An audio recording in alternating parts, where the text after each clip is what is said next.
మీరు మీ అభిమాన shows and serials TV కన్నా ముందు ఈటీవీ విన్ యాప్లో చూడండి. Download and subscribe to ETV win app. 99 రూపాయలు మాత్రమే.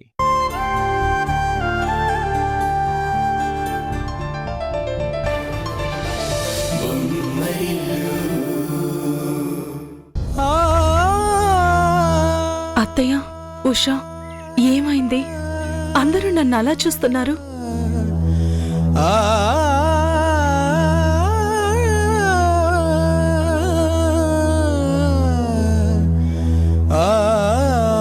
అడుగుతుంది మిమ్మల్ని. అసలు ఏమైంది నాకు?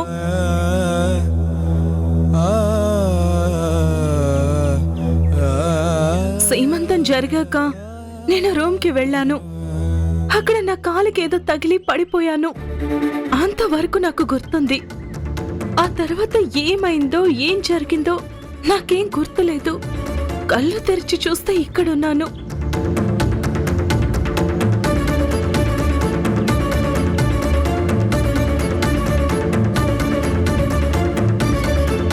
నా కడుపులో బిడ్డ లేదు అంటే నాకు డెలివరీ అయిపోయినట్టేగా.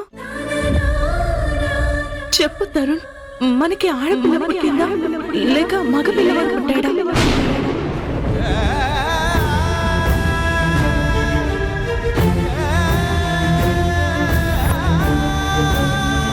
నువ్వున్న పరిస్థితుల్లో నీకెలా చెప్పాలి హారిక?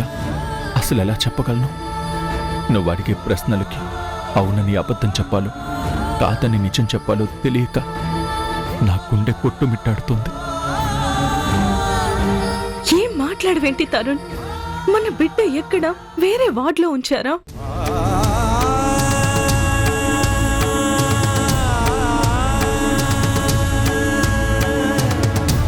ఇంతకీ మనకి పుట్టింది పాపా బాబా? అబార్షన్ అయింది. We are sorry. అమ్మా, నాన్న, మీరైనా చెప్పండి, నా బిడ్డ ఎక్కడ? నా బిడ్డను చూడాలనుంది. ఒక్కసారి తీసుకురండి. చాలా ఘోరం జరిగిపోయింది హారిక. ఆ దేవుడు నీకు చాలా పెద్ద అన్యాయం చేశాడు.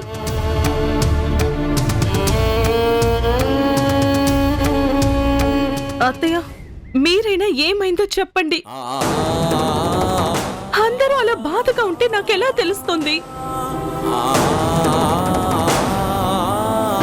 ఉషా, నువ్వైనా చెప్ప, ఏం జరిగిందో?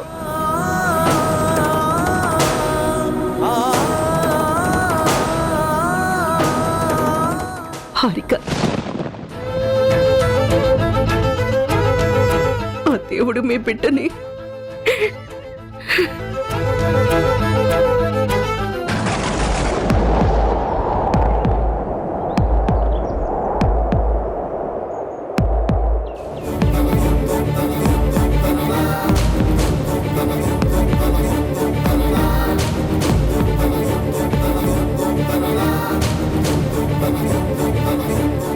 అంటే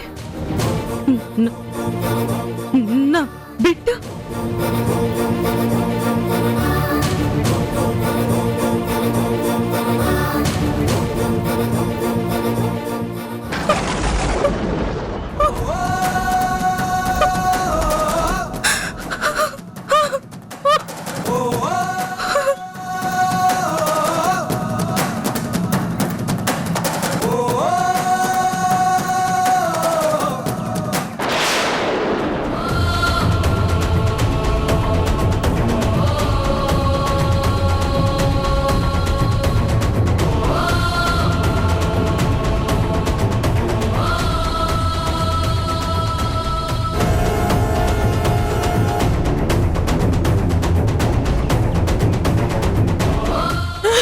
ఊరుకోండత్తయ్య. నీరు కారే నీ ఆశలారే, కన్నీరు కారే నీ ఆశలారే, చిరునవ్వులు చిన్నబోయలే, ఆకాశం కూలే ఈ నేల చీలే. ఊరుకో హారిక, బిడ్డ కోసం కలలు కన్నాం, కానీ అవి నిజం కాలేదు. ఆ దేవుడి దయ మన మీద లేదు, అదృష్టం కలిసి రాలేదు. దానికి ఇప్పుడు బాధపడి ప్రయోజనం లేదు. నువ్వు ధైర్యంగా ఉండు. ఎలా తట్టుకోగలను తరుణ్? ఎన్ని నెలలు కడుపులో మోసాను, ఎన్నో కలలు కన్నాను, ఎన్నెన్నో అనుకున్నాను. అలాంటిది కంటికి కూడా కనిపించకుండా ఇంత హఠాత్తుగా నా బిడ్డ మాయమైపోతే నేను ఎలా ఉండగలను?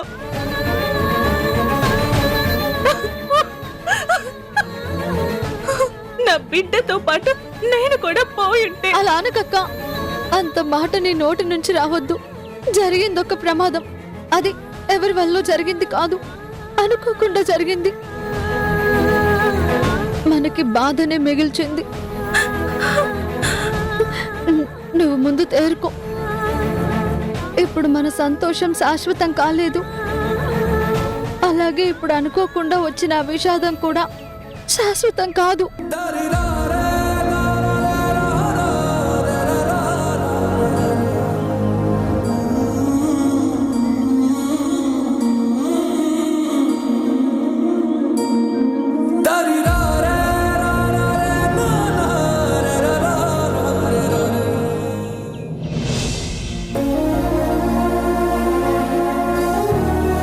కిరణ్మయి, నైట్కి ఎలాగో డిశ్చార్జ్ చేసేస్తున్నారు కదా, ఇక మీరు ఇంటికి వెళ్ళిపోండి. అవునత్తయ్య గారు, పదండి వెళ్దాం. మీరు ఇప్పటి వరకు పచ్చి మంచినీళ్ళు కూడా తీసుకోలేదు. ఓపిక ఉండాలి కదా. వెళ్ళు కిరణ్మయి, మేము ఉన్నాం కదా.